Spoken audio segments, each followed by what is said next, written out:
So I just topped my first ever OTS, and I'm super excited. It was with Rescue Ace. Now I went for a more standard build, but I did add a lot more hand traps just because of the format, the tournament I was competing in. As this series is going to be a road to YCS Bologna, obviously there's going to be a lot of OTSs that I'm going to go to. This is really just trying to be a proving ground, a testing ground for what I should play, what I maybe should not play, and also things I can learn from mistakes. My round 1 matchup was Rescue Ace. I managed to beat them 2-0. I believe in game 1 we just hand trapped each other. The board state was super simple, but I ended up finding my engine first. The rematch is intense. At the same time, it's a race to the turbulence, no pun intended. My next matchup was a Dragon Link. So the Dragon Link one was kind of intense as well. Game 3 went to a tie. Now I do side Gaga Cowboy and I actually made it, but the opponent did Nibiru.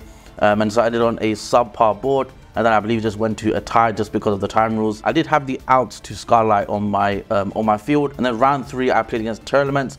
Now that one I ended up winning 2-0.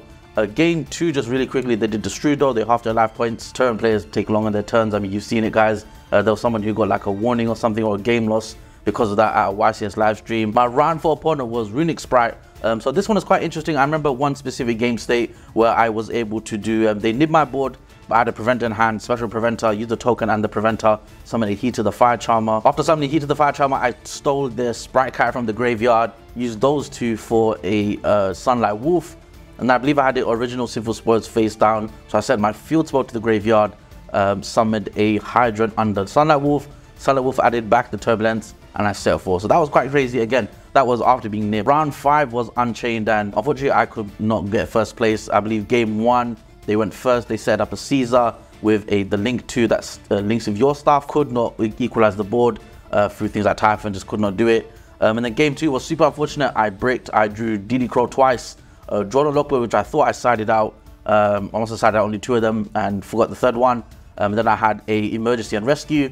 My Emergency got ashed, and that's all she wrote. So then I ended up losing that. And so let's not waste any time. Let's get into the deck profile, and I'll show you guys what I used to top my OTS. So the first thing is that we did play the Airlifter thing. So obviously Airlifter is the 1-card starter of the deck. I also played just 1 Impulse. Now I used to be a big fan of running Monitor, but also running Fire Engine and Impulse. 3 Impulse, but I've decided to change my mind. I've been swayed, and so yeah, this is what I'm playing at the moment. And I did find having the 1 Impulse was really crucial, actually, just because sometimes you just need to guarantee that preventer without doing something weird like a Rescue or a Emergency, which can get a bit awkward and let the opponent disrupt it. I remember in one game against an Unchained player, I normal summoned Impulse and was able to shut down the Caesar, and then because of the field spell, it was 2000 attack. And so I could go over the Link 2 that I would use almost as material. And because it was a normal summon, the opponent could not use the Impulse as a Link material. Just a card that does demand some interruption from the opponent and forces things. For the Machine Rescue Aces, I decided to run 2 Preventer, 2 Hydrant actually, and 2 Turbulence. So I think this is a trend you're going to be seeing a lot of now, which is 2 Hydrant. And I thought I'd be the last person to get convinced by this. But the reason why I'm running 2 is I have a bigger DBL star package. Unfortunately, yeah, it is something you don't want to normal summon, and I just hate to accept that, but it's actually true. And I think I saw it way too much. Turbulence was also stuck in my hand for some reason. I was able to make it work for the most part, but it was stuck in my hand. Preventer is amazing. I mean, I love using Preventer's effect on Exceed monsters. I believe in the Runic Sprite matchup, there was a Mannequin Cat. I was able to book immune it. Even if you went into Gigantic, I could have book immuned it. Would I play 3 Preventers? That is the question every Rescue player is asking themselves. Yes, I actually think I would play 3. I really enjoyed Impulse tagging out into Turbulence in response to like a Baron Negate or something like that, because Turbulence will see the card on your field leave the field by card effect, and then you get to do another pop, which is crazy. For the Rescue spell and traps, I'm playing Emergency, Rescue, Alert, and then the Extinguish Contain. Honestly, nothing much to say here. I feel like Reinforce is awkward because, you know, you want to set 4. And typically you don't want to set Reinforce because it's more of a defensive card, whereas these, you know, pump the gas out. I may even run a second Rescue as well. I don't know if Rescue players are debating that. I mean, the best thing about Reinforce, in my opinion, is actually the reset with the spell. And if you mill the field spell, if they take out your field spell, Reinforce can say it. For the DBL Star package, I decided to run 2 DBL Star, and I'm running 3 Wanted and Original and Jet Synchron. So the reason why I ended up running 2 DBL Star is I think it's a really good monster to have, and you end up unclogging some hands as well. I was able to like send a Rescue Ace type card to the graveyard, like a dead back row that I drew turn 1, and then that was a second card in the grave for Turbulence to special summon. So that came up quite a lot of times. Obviously, it being level 7, you can make Borrowed Savage Dragon. I want to say maybe like 1 or 2 games out of the whole event, actually summon Brodo Savage Dragon. The highlight for me was definitely realizing how good this package is, and it's almost like a ticket to playing competitive Yu-Gi-Oh!, which is really annoying to say because I know it's not budget friendly. If you're a deck that could use Diabell Star, you have to play Diabell Star. Not just for the search for the level 1, but also on your turn, Original will add a level 1 fire to the hand. You can just play one crew card on the side and search it. And then you do the Diabell Star, the wanted spell after, and draw 1 card. And of course, just Synchron, you know, being able to come back sometimes just as a link body, link extender, and not a synchro fodder. I wouldn't change anything about this package actually. I don't want 3 Diabell Star, it's just too much for me. I hate seeing cards I can't use just because I've seen another copy.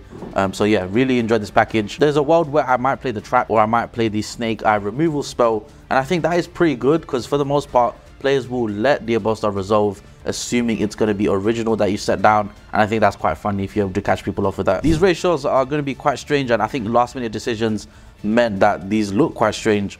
But I ended up running 3 Droll, 3 Nibiru, 2 Veiler, 2 Imperm, and 2 Ash Blossom. For the tournament that I played this in, I kind of made a call that there were going to be a lot of combo decks, but I also just did not want to see purely or Rescue Ace succeed. I do like the Veiler because it's a spellcaster, so Link can bring it back. It's also a level 1, it's a tuner as well. You play synchros, it's not bad. Ash Blossom was super risky. I don't like my trap matchup, and so I think in the future I might put Ash back to 3.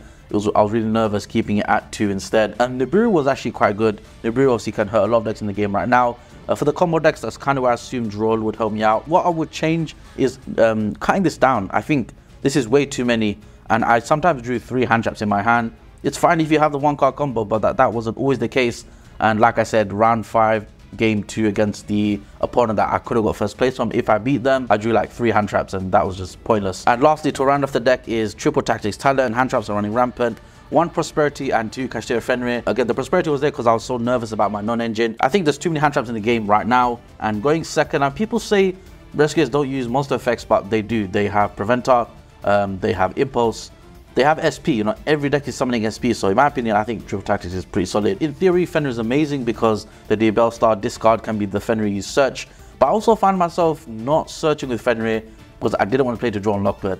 So do I keep it in? I'm not sure. I do plan to try the Snake Eye Ash and Snake Eye Dragon in this deck. That sounds crazy, but work with me here. I think that's actually something that's decent, that could work. And so for the time being, I might like take these out and just try a more pseudo Snake Eye thing. I could see it work, honestly, just because Snake Eye Flamber Dragon spams 2 level 1s on the board like Hydra. Alright guys, for the extra deck, we've got to shout out Linkuriboh, MVP. There's a world where you could even run 2 of this. You can make Dark the Dark Charmer, and Dark is universally the most popular attribute. I mean, people are playing Anima. If you have the space, play both of them. Obviously playing the SP Little Knight, which came in clutch today. But I did find myself, you know, realizing the losing of the battle phase or attacking directly was quite annoying, but it's a small price to pay. For a second, I would always SP banish, see if they respond to another banish, and then slap on a TY-PHON, floodgate, bounce another card.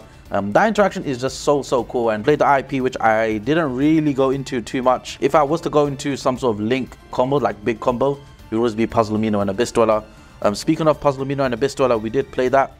So there is Puzzlemino. I would use this to make Abyss Dweller. Now Abyss Dweller is obviously the Unchained out. It's the Tournament out. Dark the Dark Charmer, Heater. I think you have to play these. I don't know why people are calling them insane. I mean, they're great, but they're not like, you know, you just have to play them. They're just kind of standard. They're just your link climbers.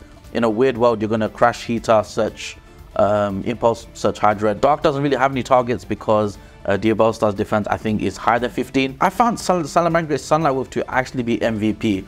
The amount of times I would recursion a Turbulence or Preventer, the opponent will destroy the Preventer or Turbulence, thinking, yeah, they don't need to worry about the set 4, but Sunlight Wolf is there to add it back to hand. So you'd still play the Selene for the climb, play the Unicorn, play the Access and the Underworld. I think I'm gonna side Underworld just because I think there's more versatile things I could play, like Nightmare Phoenix, which I think did come up actually. Nightmare Unicorn you have to play just to help the Access. I was actually playing it, but through research I was convinced you want things back in the deck that would float. Like Unchained, for example, and then Access for the OTK. And then to round off, TY-PHON was actually amazing. The times I remember to summon it, I was able to, you know, negate mass tournament boards, with Baron being their only Omni negate, which they brought back with SP when they banished it with its banish effect. That was quite crazy. I was able to, in one game state, again, this is the game where they did Destrudo, half their life points.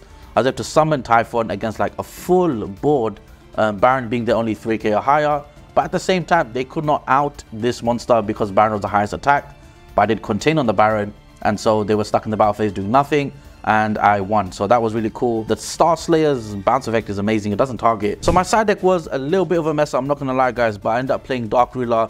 And I think I would actually keep playing this just because of decks that can make negate boards. You can deal with them, and the name of the game is actually just to survive and set forth turbulence. I played one enemy controller just as like a third pseudo second card there. I think I will try to enemy controller again, but personally I'm not a fan of adding more stuff to my back row where all the opponent wants to do is remove the back row. I also play Cool by the Grave. I think again with all the hand traps around, I'd rather side it for now. And then the next card was DD Crows just for the tournament matchup. But it's possible I trade these for Druiswim actually. Yeah, I think that'd be quite nice if I did that. And then round off the rest of it is Pankratops. We played 3 Artifact Lancia. For the Rescue Ace matchup, for the Manadia matchup, for the Dragon Link matchup, in the real match I think it's just really good. And then we played 1 Cowboy. And then to round off the side deck, we played Duster, Lightning Storm, Lightning Storm. And so that has been the deck profile, guys. Let me know what you thought about it in the comments down below. Are you excited for YCS Bologna? Are you going? Let me know in the comments down below as well. I don't like playing the conventional version, and so expect something wacky the next time I profile this deck. The road to YCS Bologna is off to a good start. We've just topped our first OTS, which is insane. I've got 2 more next weekend, and then I got like a regional before YCS Bologna. So yeah, I cannot wait. Yu-Gi-Oh is a crazy thing right now. It's definitely a good time to be a competitive Yu-Gi-Oh player, that's for sure. And with that being said, make sure to like, comment, and subscribe, and I'll catch you guys in the next one. Peace.